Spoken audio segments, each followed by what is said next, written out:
You and I are fresh off of, at the time, StarCast, and you helped me put StarCast on Fight. So you helped me work in almost a producer role for that show. And man, it was like Cody Rhodes has called it the Woodstock of wrestling. Well, that happened at the very beginning of September. And fast forward, and here in October, we're going to have the NWA 70th anniversary show. And that's going to be happening in your hometown of Nashville.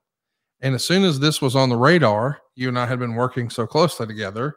You gave me a buzz and said, "Hey, man, we got this big event coming up for the NWA. They're going to run in Nashville. I'm going to be helping a little bit. What if we did like a miniature StarCast model? What if we brought some of what worked at StarCast and we did it here and made it a big package?"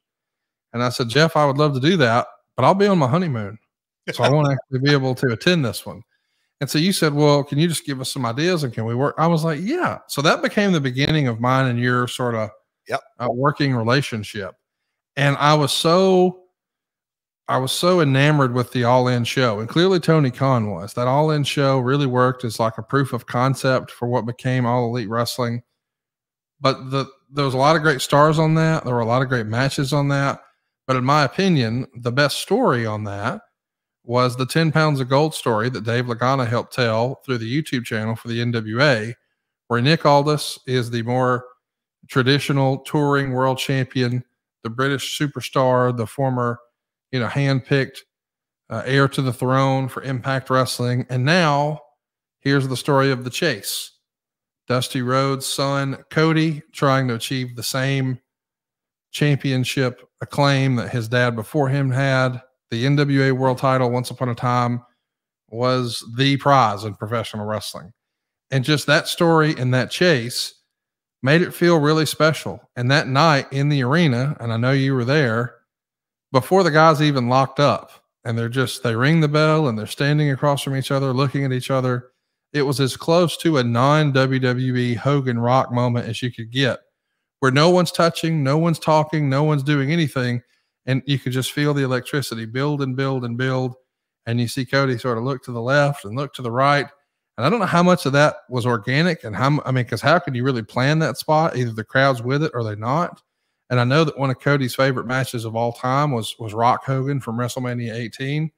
And the crowd responded in such a way where you just know, hey, there's something here. And what a great shot with Cody holding the world title after the match. And it's just natural. Well, we got to do a rematch. So we're going to talk about that. So tell me what you remember feeling when you're at the Now Arena, or at the time it was called the Sears Arena in Hoffman Estates. You're there and have a great seat to see this match happen. Did you already know this was in the works? Did you have this in the back of your mind, or did you, like me and everybody else, say they got to do this again? So I certainly didn't. And as we kind of dive into this, for the record, Billy Corrigan brought me on strictly as, we'll call it executive producer. I mean, just the production, no creative, none of that, but just the kind of the producer / promoter. And obviously I had the venue relationship. But going back to Chicago, Conrad, so this is August of 2018. That's right. And, we've gone into this, 2017, darkest time in my life, in just, personally, not so much. It was a bad year. So everything about, as I sit here today in 2023, 18 was really trying to put the building blocks of my personal and professional life kind of back together. And, I had done the UK, I'd done a spoken word tour there. I'd done some different things, Scotland, anyway, just bits and pieces. But when me and you kind of hooked up at StarCast, as that, started to roll out prior to StarCast, that had really got I'll call it kind of my producer mindset. And when I kind of look at what we just talked about, I'm not losing the sight of when we first met, Conrad, me actually even discussing anything as far as me doing anything in ring, it never crossed my mind or your mind.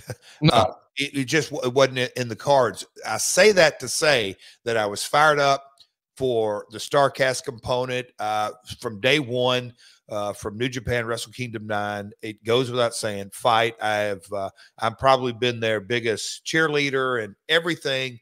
I hate their situation now, but I really have been just a huge, huge supporter of it and a believer in their technology. I think their technology is so great.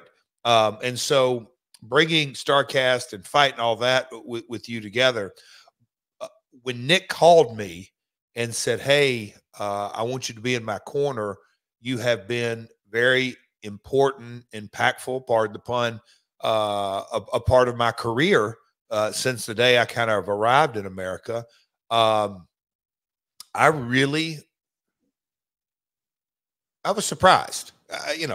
Blown away maybe sounds too emphatic, but I was very, very surprised just to kind of be a part of it, because I thought it was it was a really cool vibe moment for me. This is prior to Hall of Fame, or no, right after the Hall of Fame. So, but anyway, when I watched that summer, that story be told between, like you just laid out, between Cody and Nick and all the peripherals, but all on digital, obviously no TV whatsoever involved.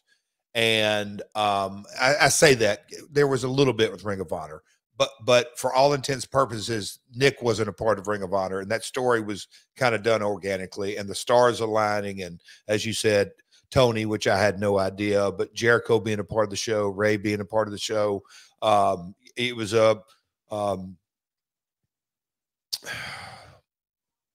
it was an independent wrestling version of WrestleMania in a lot of ways. But it was. In my brain, Cody called the age, the Woodstock. Here's where I went with it. I really felt, okay, the digital age of professional wrestling has arrived. It has.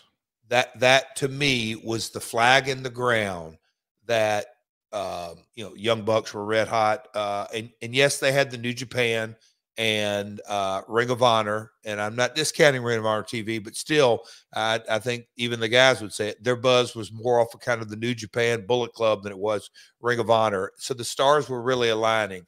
But you take that storyline built around a title that had a lot of ups, but also a lot of downs. But when you had the right talent at the right time with the right show, the right time of year, traditional speaking, Conrad, I may be off base, but wasn't that one of the first shows in the modern era to happen on a holiday weekend? Because prior to that, I think wrestling companies stayed away from holiday weekends, Memorial and Labor and Christmas and Thanksgiving. That's a different deal. But it just, all right, we're going to plant our flag on the ground on Labor Day weekend. Anyway, it was a big deal. And for me to get to be a part of it as a talent in a minor, teeny tiny role, I just thought it was really cool. And when you kind of saw the vibe in the electricity, that's where my brain went. Okay, the digital age has arrived because people came to this arena to see this match. It wasn't, hey, let's go watch wrestling that a lot of folks in independent wrestling do. No, let's go see this match. And I'm not discounting any other thing on the show, but they paid to see that story, no doubt. And it was cool.